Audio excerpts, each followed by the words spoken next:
Hi guys, and welcome to the end of the season, our first season here in charge of the Miami Marlins.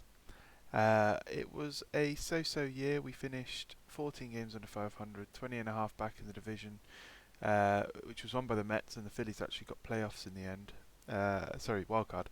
Um, so all in all, not too bad of a season. Couple of standout performers on the year: Jazz Chisholm Jr. 20 home runs, 20 stolen bases.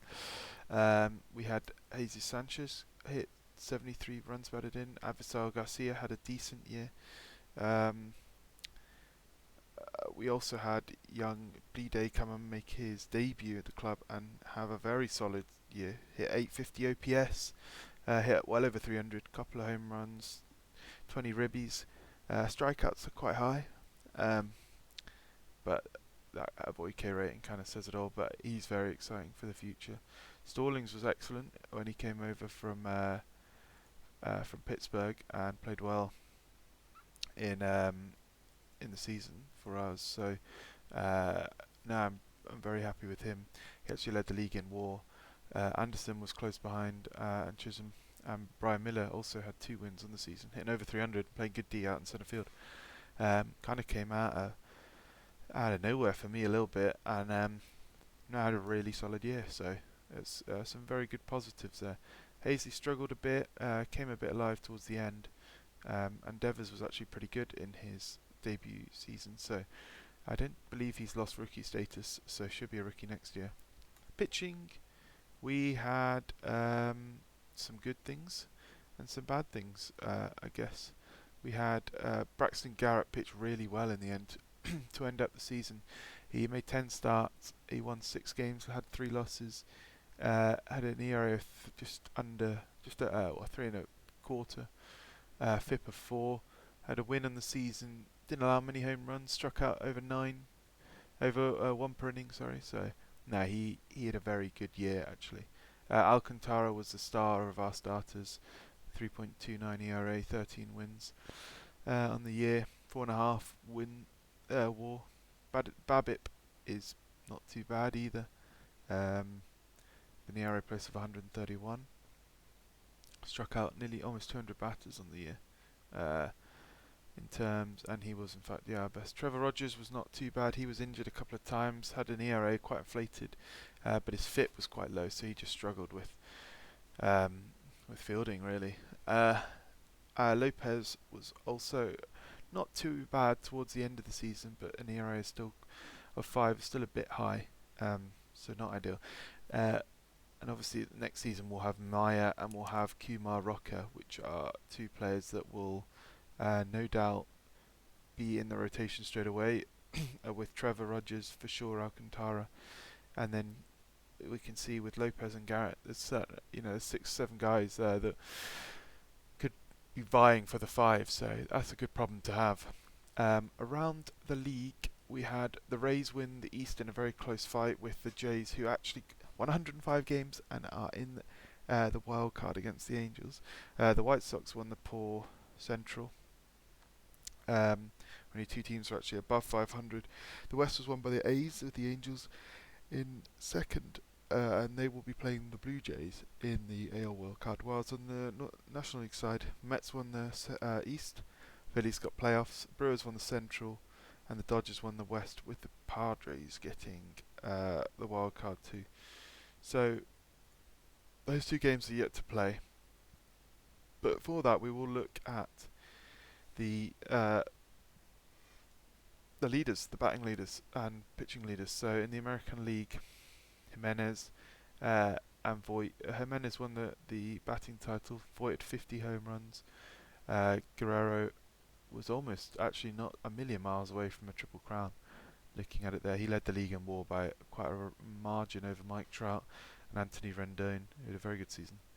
In terms of any other key stats, Guerrero, as you can see, dominates a lot of these stats in the National League. The Marlins don't really have many people on here. Marte actually won the batting title with 345 average. Castellanos, my boy, was on there. 51 home runs from Harper. 9.1 win season. He's probably on his way to back-to-back MVPs. Soto had a good on base, playing at a very poor Nationals team. I am surprised. Well, I know why they don't want to sell him because he's only 23 years old, but they are not a good team at the moment. So he might want to be leaving soon. I wonder if he's a bit upset, perhaps. Yeah, not very happy at the team. So maybe something interesting will be happening there. We'll see. We had Alcantara actually on the pitching side. Oh no, sorry, that's pitches hitting. Corbin Burns had a 1.58 ERA, for sure on his way to a Cy Young award there, back to back for him, I believe, as he won that last year. He did. So just an absolute dominant year from him. In terms of any actually DeGrom had a higher WAR, than him. He struck out 325 batters, but it's Corbin Burns all the way, unfortunately. In terms of our pitchers, none appear really on here, which is a little unsurprising, really. Not too surprising, sorry. Eduardo Rodriguez, first season at the Tigers went very well. He had a good ERA. Syndergaard won 21 games at the Angels, and Chris Bassett led the league in wins above replacement. That'll be a close actually battle there for who's going to win the AL Cy Young. I don't know who I would pick there. So yeah, those are the rest of them. So I'm going to simulate the playoffs, and I'll come back to you at the conclusion of the World Series. So the end of the season is here, and the Philadelphia Phillies are your 2022 World Champions. They won it over the Tampa Bay Rays, a wildcard team who from our division, and obviously extra special for us is Miguel Rojas traded from us to help out the Phillies, and he's actually gone on and won a ring, so I'm very happy for Miggy Rowe, and he's got his contract, his family is set for another 5 years for sure, so no, I'm very, very happy for him. Bryce Harper's got a ring, one of my favourite players, Bryce Harper. Zach Wheeler had an excellent year there, he's got a ring. Ranger Suarez, another great year for him. Aaron Nola as well. So all in all, happy for the Phillies to have won, but that'll be the last one because we're going to be winning it from next season. I'm not sure about that. So looking at what's been happening since Chien-Wei Chen has been posted by the Rakuten Monkeys, but not really someone we'll be going after. He's actually, I believe he's actually stayed with the Rakuten Monkeys. The KBO announced Kan Nam Yu from the Hawks. He was actually from the LG Twins, so I believe he's now been signed. And then Muking Lee from the NC Dinos is available. That's Nelly Cruz, I believe, is retiring after a season with the Dodgers. Finally, what a season, what a career for Nelly Cruz. Hall of Famer, yes or no? I'm not sure. Probably.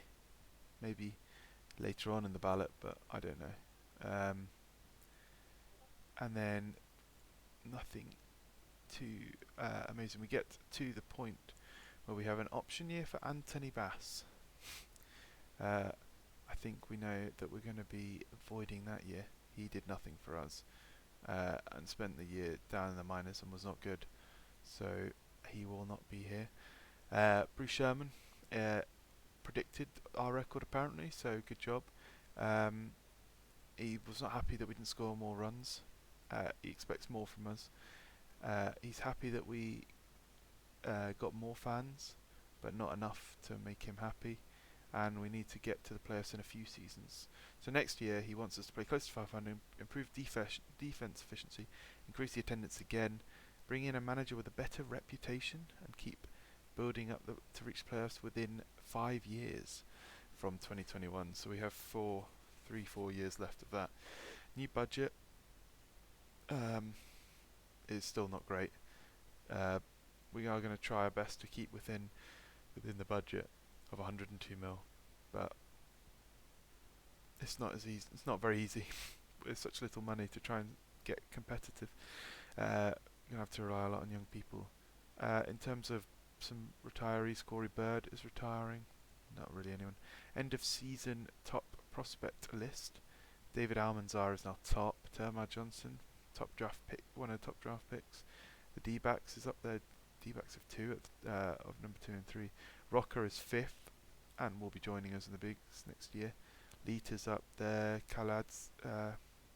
Calzadiaz is up there, and Max Mayer, of course, who will also be joining. Top draft pick Elijah Green is also 10th on that list. Quite a few sackings. Depoto's gone, Alavila's gone, Cashman's gone. So, and we have quite a few arbitration cases. I'm going to try and negotiate some contracts with these guys. In terms of these free agents, actually Aguiar is much more affordable than I thought he was going to be. I may consider bringing Jesus Aguiar back. In terms of first baseman, not really sure we've got anyone that I want to bring in anywhere near the team yet. Riley Mahan is a good defender. Tanner Allen maybe, but he's not had enough. So we'll see. There may be an open door there. Did not mean to click that for Jesus Aguiar to come back. Blia is not coming back. No, and he doesn't even want to come back. Tabata didn't really work out with Tabata in the end. Spent the year at AAA and didn't do too badly, to be honest, but he's not threatening the majors. And Sandy Leon is also not getting anywhere near there. So, yeah, I will go and I will offer all these guys some contracts to try and avoid arbitration, and then I'll come back. So we have offered the majority of the guys contracts. Quite expensive for a couple of these guys. Flora's not interested, but that'll take that to arbitration, and I'm sure we'll keep him. Preet, we're not going to tender a contract to, and we're withdrawing arbitration for him. Stallings is getting 5 and a bit million, 5.5 I think. Bertie we're not going to extend, which I think I'm going to keep just getting young players involved because he can't hit. I know he's quick, but we've got players that can play that. Aguiar I'm not re-signing. And the rest of the guys I'm not, and I'll explain why I'm not re-signing Aguiar. I had a look on the free agents and I noticed one Will Craig is there. He spent his time in the KBO with the Kiwoom Heroes, and he looks very good, and he only wants a minor league deal with a I've already offered him one. Yeah, minor league deal with a 1.3 if he gets called up to the bigs, which he probably will. But he's a decent defender and he looks like a decent hitter. I remember he played out in all levels in Pittsburgh, and he looked alright in their minor league. So yeah, we'll see. We'll see how he gets on and if he wants to sign. And in terms of our new manager, I have gone for Mike Scioscia. He's got good relationships with our guys, and he's got a much better reputation than Mattingly's, which is what they wanted. So I'm going to continue on now, and we'll see how I'll come back with some news. So a roundup of some of the the awards that are being won. You can see the AL Gold Glove Award winners and the NL Gold Glove Award winners there. None from the Marlins. AL setup man was Maeza from the Blue Jays. Josh Hader won the NL with 44 saves for the Brewers. Sluggers, Silver Sluggers, quite heavily Toronto-based for Toronto teams, and almost all of them are from AL East. So a very strong division this year. 2 teams over 105 wins. NL Sluggers, you can see here a couple of Padre and middle infielders. Bryce Harper won it. Alistair Blackwell, that Aussie, won Rookie of the Year. Had a very good year for the Astros. Seiya Suzuki won it for the Cubs, coming over from Japan. Brian Miller was on there. No first place votes, but he was 4th. Charlie Montoyo won it for the Jays. Jace Tingler won it for the Padres. Syndergaard wins the Cy Young unanimously, which I didn't think it would be unanimous, but very happy that looks nothing like him. Look very happy from winning a Cy Young. And there was obviously Corbin Burns, back-to-back Cy Young Award winner now, best pitcher in baseball. Will Craig is considering our offer. Vladdy Guerrero unanimously wins MVP, unsurprisingly. Shohei Ohtani was not 2 million too far away. He had a 30 home run, 12-1 win season for the Angels, not too bad. And Bryce Harper, back-to-back. Corbin Burns got 5 first-place votes, but Bryce Harper is the winner there. Back-to-back MVPs, his third of his career, and he's 30 years old. So I'm going to continue on till we get to free agency filings, and we'll see who's available. So we are at the free agent filing, and the biggest one by far is Jacob deGrom is available as a free agent. The Mets could not re-sign him, and now he's open to anyone, and only wants 24 million, which is an absolute bargain for Jacob deGrom. Bogarts is available. Rodon is available after another good year, even though he only played about half it.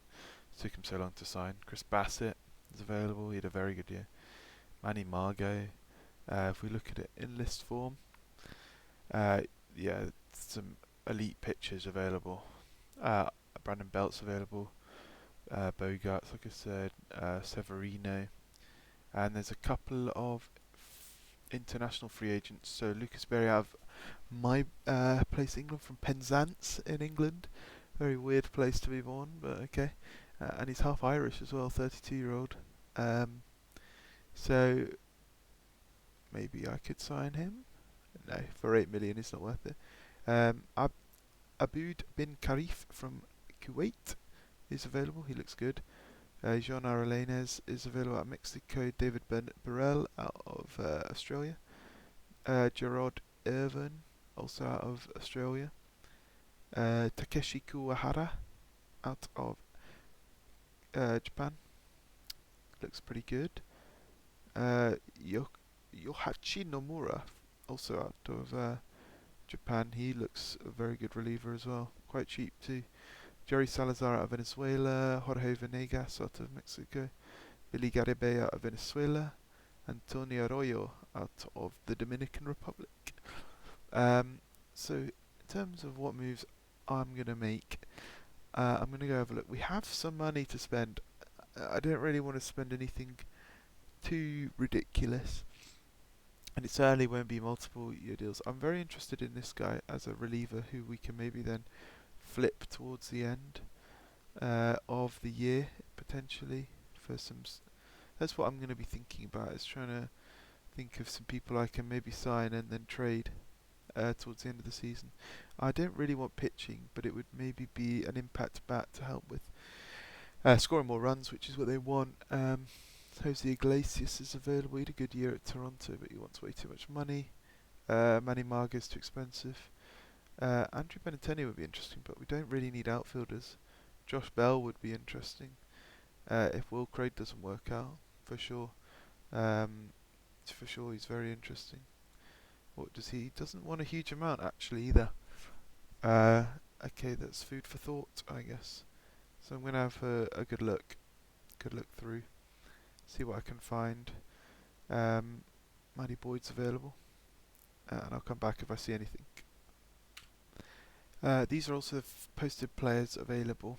Nothing too exciting. Shintaro Fuyanami is not too bad, but didn't have a great year for the Hanshin Tigers.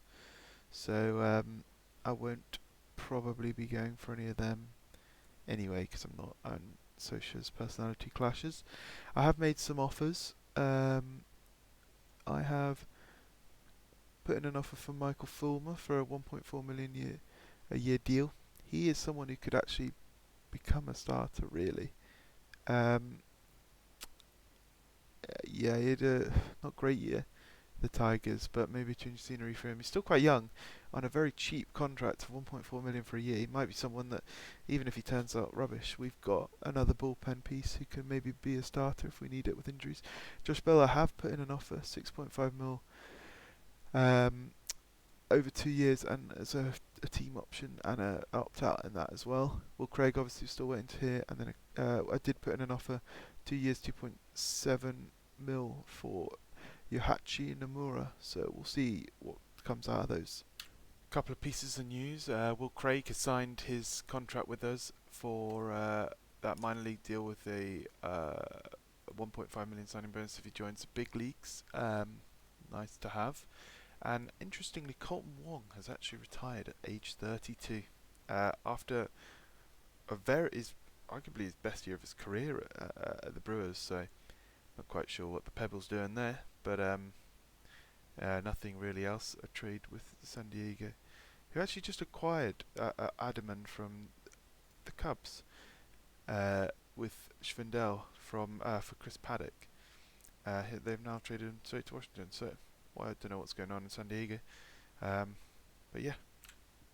Just a quick update. We had the Rule 5 draft. We didn't pick anyone up, no one really of interest, and we lost Magneuris Sierra to the Colorado Rockies, which I'm not upset about in really any way. He had a good year at AA, but he's not really factoring into any of my future plans. I think I've got a solid group of outfielders at the moment that can grow. Jesus Sanchez on right, Bleday in left, Brian Miller in centre, some good centre field. Well, some good outfielders with Conine, Burdick, Moniak, Cespedes. They're all coming through. I don't need Magneuris Sierra. So yeah, we're now heading into the year of 2023. This is the turn of the turn of the year. So we will see how maybe this year will bring us some more joy than the last year did, and maybe we can start pushing. I don't think it will be the year. I think we have a year or two yet let to go. We need a couple of more, like Rocker and what's his face, Max Meyer, to really develop and become solid pitchers in the big league. Then I think we can maybe push, but nothing really interesting of note. JD Martinez signed with the Phillies on a 40 million over 3-year contract, and Snell signed an extension to his deal at the Padres. Besides that, not a huge amount more, so I'll come back if there is. Josh Bell has signed for 2 years with the Miami Marlins. Some have said he's overpaid at 6.5. But what I think we're doing here is taking a bit of a gamble, a cheapish gamble, with the money we have. There's an opt-out option there for us after 1 year, and I think maybe we can create some value out of Josh Bell. Have a good start to the year. He's going to be, one of our better hitters. Going to probably feature in the middle of the lineup. Lots of ribby opportunities. Having said that, the manager's currently playing Bryson Brigman, but that will change. So I think Bell has a good chance here to really do that. So we'll see on that one. Just keeping going on here. Nothing really big. Jimmy Nelson's gone to the White Sox. Terrell Tatum, Sam Owens, and Armbruster's kind of a load of nothing for a very good reliever. But I shall continue on. Another fairly big retirement. Evan Longoria has retired from baseball after a good year with the Giants. He has retired, a legend of the sport, legend of the Rays. Hall of Fame, yes or no? For me, yes, but long. It won't be for a while, but I think he will get it. I think look at the consistency over the years. He had really 1 year where he didn't play a lot of games, and then obviously towards the end of his career. But no, he's such a good player. I think he will. Get Hall of Fame. Speaking of, the results are coming up soon on the 18th of March. So we'll find out then. Hall of Fame voting results are in, and Big Papi has joined Cooperstown. as he should have the previous year as a burst ballot, as like he was in real life. But we don't need to say much on Big Papi. Carlos Beltran is close. Uh, K-Rod's up there. Vizquel's up there. A couple of guys. Houston Street has not made it. Carlos Carrasco's signed a deal with the Dodgers, and there's been a trade, but nothing of note. So, Francisco Lindor's injured his ankle, and he's out 4 weeks in a charity softball game. So, OOTP staying realistic as always. Gotta love it. So, we have made it to spring training now, and this will be done in the next episode. We'll show you the team who we'll be going with. A couple of big deals, however, before we go, in terms of free agent signings. DeGrom is yet to land, as is Rodon and Nola, but Shaw Manaea has gone to the Angels, along with Nathan Eovaldi. So Angels are splashing out on their rotation. Taylor Rogers gone to the White Sox, Eflin's to the Dodgers. Belt went for 3 years at $20 million each year to the bloody Houston Astros, as they didn't have a very good year last year. Kyle Gibson went to Detroit, and that guy we were trying to sign, Yohachi Nomura, went to Boston for more than we were going to be willing to pay him, so he didn't stay.